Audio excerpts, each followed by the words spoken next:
గుంటూరు లోక్సభ స్థానం నుంచి కూటమి అభ్యర్థిగా బరిలోకి దిగబోతున్నటువంటి పెమ్మసాని చంద్రశేఖరరావు ఈయన గెలుపు ఖాయం అంటూ అన్ని సర్వేలు డంకా బజాయిస్తున్నటువంటి నేపథ్యంలో అసలు ఎవరి పెమ్మసాని చంద్రశేఖరరావు, ఈయన వ్యాపారం చేసుకుంటూ రాజకీయాల్లోకి ఎందుకు రావాల్సి వచ్చింది అనే అంశం ఇప్పుడు సర్వత్రా చర్చనీయాంశంగా మారినటువంటి నేపథ్యంలో ఈ అంశానికి సంబంధించి మనతో మాట్లాడేందుకు ప్రముఖ రాజకీయ విశ్లేషకులు కృష్ణకుమారి గారు మనతో ఉన్నారు. మేడంతో మాట్లాడదాం. మేడం నమస్తే. నమస్తే మేడం, పెమ్మసాని చంద్రశేఖర్ గారు ఈయన కూటమి అభ్యర్థిగా గుంటూరు లోక్సభ బరిలో నిలవబోతూ ఉన్నారు.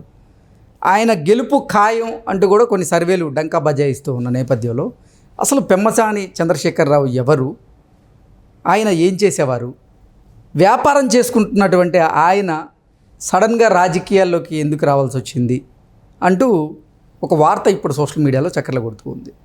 ఏంటి మేడం దీని మీద మీ విశ్లేషణ ఏంటి? ఇప్పుడు కొంతమంది బాగా చదువుకుని విదేశాలకు వెళ్ళి లేకపోతే బాగా చదువుకుని ఇక్కడ ఏవో పరిశ్రమలు పెట్టుకొని డబ్బు సంపాదించిన తర్వాత సేవ ఉద్దేశంతో కావచ్చు, రాజకీయాలంటే ఒక మోజు కావచ్చు, ఒక ప్యాషన్ కావచ్చు, ఏదన్నా కానివ్వండి రాజకీయాల్లోకి వస్తుంటారు. ఇలా ఈయన కూడా ఫారిన్ వెళ్ళారు చదువు తర్వాత. వాళ్ళిద్దరూ వైఫ్ అండ్ హస్బెండ్ ఇద్దరు డాక్టర్స్. వాళ్ళు చేసిన వ్యాపారం వాళ్ళకి బాగా కలిసి వచ్చింది, విపరీతంగా డబ్బులు సంపాదించారు. వాళ్ళకేమనిపించిందంటే మళ్ళీ మన దేశం వెళ్ళిపోదాం అని స్వదేశం మీద ప్రేమతో గర్వాప్సిలాగా చాలామంది వస్తుంటారు. అట్లా వచ్చి ఇక్కడ వ్యాపారాలు చేసుకోవటము, లేకపోతే విద్యా సంస్థలు పెట్టడము, లేకపోతే ఎక్కడో ఒకళ్ళు రాజకీయాల్లోకి రావటం. గల్లా జయదేవ్ కూడా అలా వచ్చిన వాడే. అవును, అమెరికా వెళ్ళిన వాడు మళ్ళీ వెనక్కి వచ్చి ఇక్కడ పరిశ్రమలు పెట్టడంతో పాటు రాజకీయాల్లో కూడా వచ్చాడు అతను.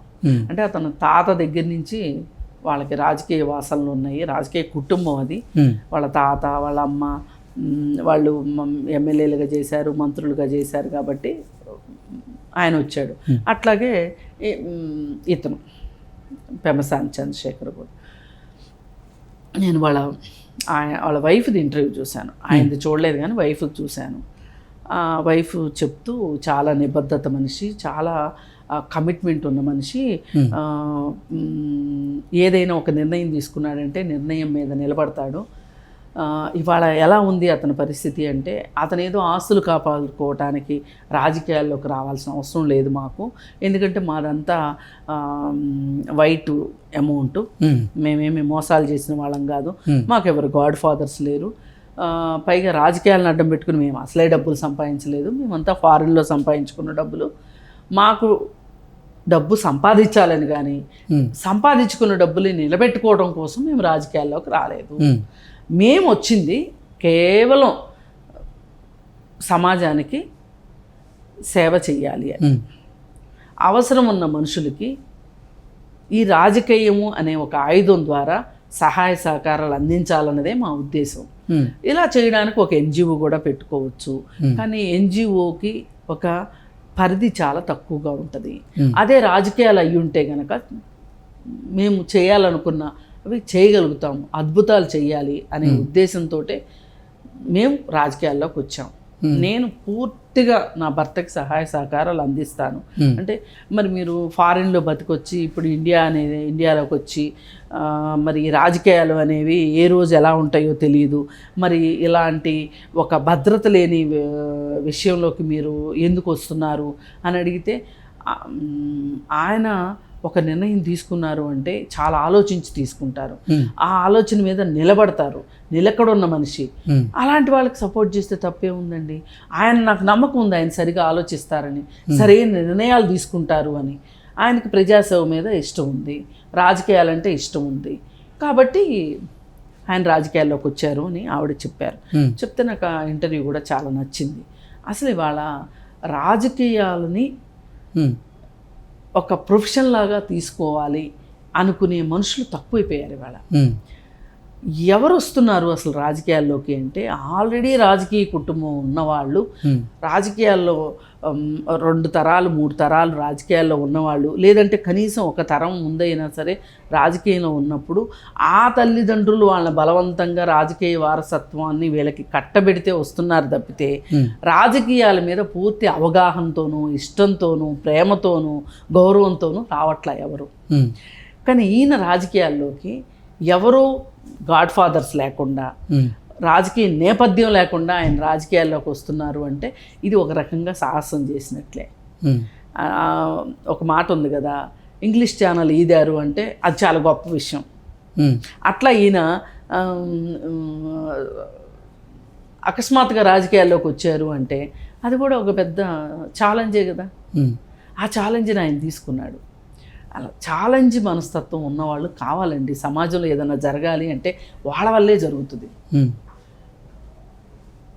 అలా మనం పెమ్మసాని చంద్రశేఖర్ గురించి మనం ఒక ఆశావాద దృక్పథంతో అతనికి డబ్బు ఉంది కాబట్టి డబ్బు సంపాదించాల్సిన కర్మ లేదు, నీతి నిజాయితీతో సంపాదించుకున్న డబ్బులు కాబట్టి అవి కాపాడుకోవాల్సిన అవసరం లేదు, ఇకపోతే ఆయన పూర్తి స్థాయి పూర్తి కాలం ప్రజలకు సేవ చేయటం కోసం వస్తున్నానని చెప్తున్నారు కాబట్టి ఇలాంటి వాళ్ళు ఇవాళ సమాజానికి అవసరం.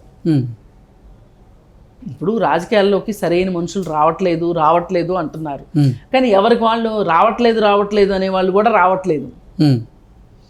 ఎవరో రావాలి అంటే ఇప్పుడు అసలు రాజకీయాల్లో రాణించాలి ఇప్పుడు పరిస్థితుల్లో అంటే డబ్బు ఉండాలి, 100 కోట్ల రూపాయల డబ్బు ఉంటేనే రాజకీయాల్లో రాణించాలి అనేటువంటి పరిస్థితి ఇప్పుడు ఉంది అంటూ చాలామంది ఆలోచిస్తారు. అంటే డబ్బు ఉండటం ఒకటే కాదండి, ఎవరైనా కడుపులో చల్ల కదలకుండా కూర్చునే వాళ్ళు ఎందుకు కోరి కష్టాలు తెచ్చుకోవాలనుకుంటారు? రాజకీయాలంటే కష్టాల్లాగా ఉన్నాయి. రాజకీయం అంటే ఒక ఊబిలాగా అయిపోయింది, ఇది ఒక పిచ్చి. ఇలాంటి పరిస్థితుల్లో ఇతను రాజకీయంలోకి వచ్చాడు. పైగా అతనికి డబ్బు ఆశ లేదు, అతనికి సరిపడా డబ్బు ఉంది, డబ్బును కాపాడుకోవాల్సిన అవసరం లేదు కాబట్టి అతను తప్పులు చెయ్యడు అనేది మనం నమ్మొచ్చు. ఇప్పుడు గల్లా జయదేవ్ ఉన్నాడండి, ఆయన మీద అవినీతి ఆరోపణలు ఏమున్నాయి చెప్పండి? లేవు.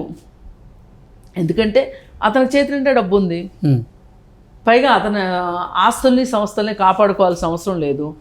ఒక మాట తేడా వచ్చింది, ఆంధ్రప్రదేశ్లో విసిగిస్తున్నాడు జగన్మోహన్ రెడ్డి రాజకీయ ప్రత్యర్థి కాబట్టి, అసలు అక్కడి నుంచి ఆఫీసే ఎత్తేసాడు. ఎవరికి నష్టం? నష్టం ఎవరికి చెప్పండి? ఇప్పుడు బావి మీద అలిగి నీళ్లు తాగకపోతే ఎవరికి నష్టం? ఇప్పుడు ఆ పరిశ్రమ అక్కడ ఉందనుకోండి,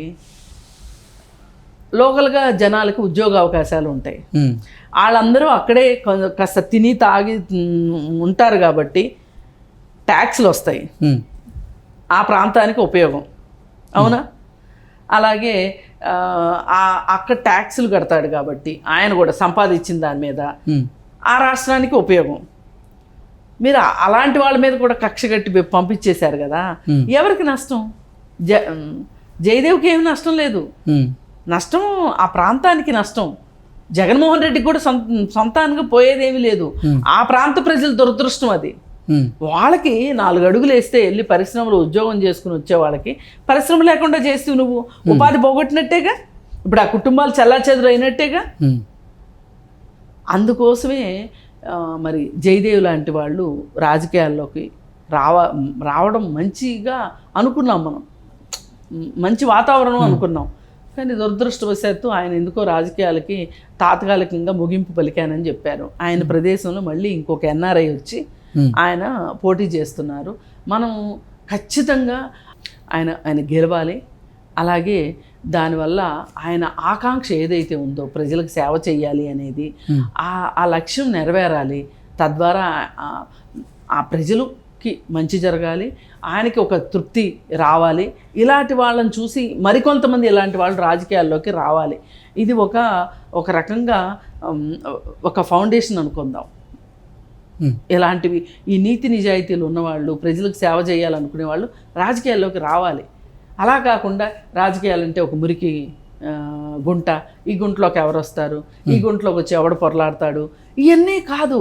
అందరూ చీకటిని తిట్టుకుంటా కూర్చుంటే వెలుగు తీసుకొచ్చేది ఎవరు? అందరూ తిట్టుకుంటూ కూర్చుంటే కాదు కదండి. అందుకే ఇట్లాంటి వాళ్ళు అవసరం. ఇప్పుడున్న పరిస్థితుల్లో ఇలాంటి వాళ్ళు మరీ మరీ అవసరం. పైగా ఇతనికి కలిసి వచ్చిన అంశం ఏంటి అంటే ఈయన ఆపోజిట్లో పోటీ చేస్తున్న వైసీపీ క్యాండిడేట్ కిలారు రోషయ్య. ఆ క్యాండిడేట్ని ప్రకటించినప్పుడే పెమ్మసాని చంద్రశేఖరే అక్కర్లా, ఇక్కడ ఎవరిని పెట్టినా గెలుస్తారు. తెలుగుదేశానికి అక్కడ నల్లేరు మీద నడక. పార్టీ పరంగా 50% ఉంటే 50% అభ్యర్థి పరంగాను 50% ఈ చంద్రశేఖర్ మాట్లాడే విధానం కావచ్చు, ఆయన అడ్రస్ చేస్తున్న విధానం కావచ్చు, చాలా బ్రహ్మాండంగా ఉంది. అతను గెలవాలని కోరుకుందాము. ఇలాంటి నిజాయితీ ఉన్న రక్తం రావాలి రాజకీయాల్లో. Okay madam, thank you so much. Thank you.